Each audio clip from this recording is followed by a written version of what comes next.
अगर किसानों की बात करें, ऐसे में बीच का रास्ता निकलेगा कौन सा?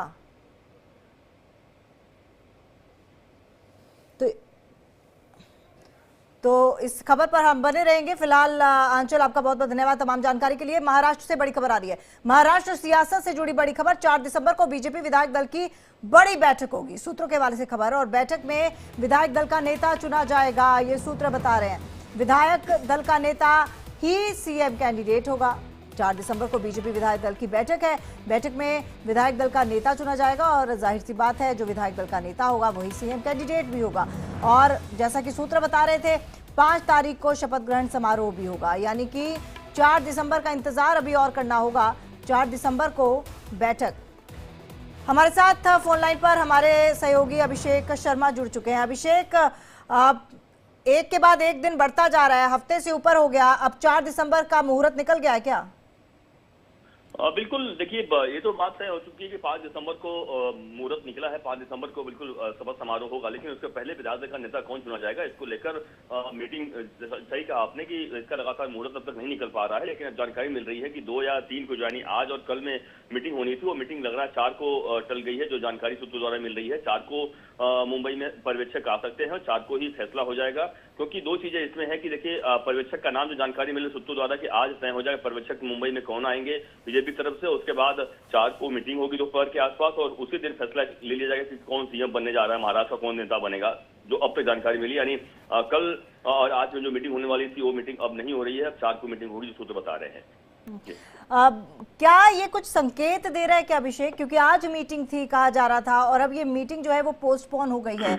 उसके बाद ये भी खबर आई थी सूत्रों के हवाले से कि हो सकता है कि देवेंद्र फडणवीस का नाम ही सीएम के तौर पर रखा जाए। तो ऐसे में अगर सीएम बन जाते हैं देवेंद्र फडणवीस, तो ये तो लगभग तय माना जाए कि इतनी खींचतान जो हुई है, हफ्ता 10 दिन जो खींचतान रही है, कुछ ना कुछ तो दाल में काला है।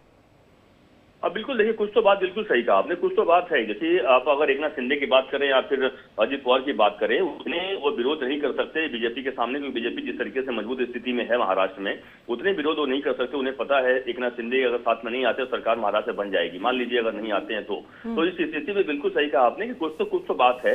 और हालांकि क्या बात है, बिल्कुल उस पूरे मामले पर बीजेपी के नेतृत्व उस पर बातचीत लगातार कर रहा है। लेकिन हाँ, एक बात भी सच है कि देवेंद्र फडणवीस का नाम नंबर 1 चल रहा है। देवेंद्र फडणवीस के लेकर अगर कहें तो देवेंद्र फडणवीस का नाम लगभग तय माना जा रहा है। लेकिन देखिए, आपको पता ही है कि बीजेपी का जो केंद्रीय नेतृत्व है उसमें कई बार बड़े फैसले, चौंकाने वाले फैसले लेते रहे आज तक। 4 राज्यों का जो अगर हम इतिहास की बात करें तो हो सकता है कि महाराष्ट्र में ऐसा हो सकता है। लेकिन हाँ, सूत्रों की माने तो बिल्कुल इस मामले पर अब तक देवेंद्र फडणवीस के नाम से लगभग सहमति बन गई है। लेकिन देखिए ना, राजनीति में कहा जाता है कि राजनीति बदलते रंगों को खेल, कब रंग बदल जाए भरोसा नहीं है। तो क्या होगा अंतिम समय तक, जब तक कि नाम न ऐलान कर दिया जाए तब तक क्या होगा यह कह पाना बिल्कुल बीजेपी के उन नेताओं के लिए भी मुश्किल हो रहा है। बीजेपी के जो नेता हैं, जो भले ही कह रहे हो कि देवेंद्र फडणवीस का नाम तय हो चुका है, लेकिन उन्हें भी पता है कि 2 जो बड़े नेता हैं अमित शाह और नरेंद्र मोदी, वह लास्ट मोमेंट पर क्या फैसला कर सकते हैं और क्या उनका समीकरण होगा, यह कोई समझ नहीं पाता है। और अमूमन उन्होंने चौंकाने वाले फैसले लिए हैं। तो ये माना जा रहा है कि महाराष्ट्र में चौंकाने वाले फैसले होंगे, या फिर जिसके ऊपर सभी की सहमति है या सब लोग मान के चल रहे हैं कि देवेंद्र फडणवीस ही है, तो देवेंद्र फडणवीस ही मुख्यमंत्री होंगे। लेकिन देखिए, सूत्रों के माने तो ये बात भी सच है, महाराष्ट्र नेताओं की बात करें तमाम, वह एक ही नाम ले रहे हैं, जिनका नाम है देवेंद्र फडणवीस। लेकिन अब केंद्रीय नेतृत्व क्या फैसला करेगा, यह मीटिंग में ही तय हो पाएगा। और देखिए, देवेंद्र फडणवीस के अलावा जो लाइमलाइट में चुनाव के रिजल्ट्स के बाद नाम आया है वो है एकनाथ शिंदे का, जिसके लगातार खींचतान बनी हुई है। कभी बात सामने आ रही है कि डिप्टी सीएम बनेंगे, कभी बात सामने आ रही है डिप्टी सीएम तब बनेंगे जब उन्हें अपने मनचाहे मंत्रालय मिलेंगे, जैसे रक्षा मंत्रालय और स्पीकर के तौर पर पदवी मिलेगी।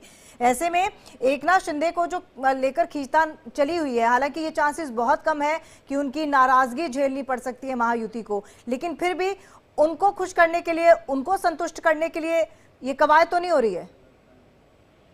देखिए, अगर हम जो राजनीति की बात करें तो बिल्कुल लगता नहीं कि एकनाथ शिंदे को खुश करने के लिए इतना समय बीजेपी लेगी।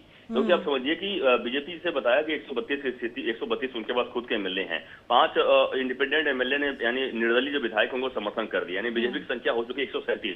तो आप समझिए कि उनकी सब अगर जादुई आंकड़ा पार करना हो तो उनको सिर्फ चाहिए होगा 8 एमएलए और 145 का आंकड़ा पार कर लेते हैं।